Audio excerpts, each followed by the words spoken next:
లేని ఊరు వాడ అనుకున్న గాని మహారాజు నాకు నవాడు.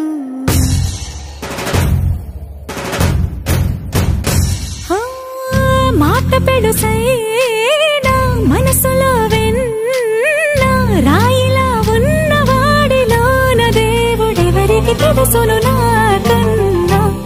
సూసేకి అగ్గిరవ్వ మాదిరే ఉంటాడే నా సావే.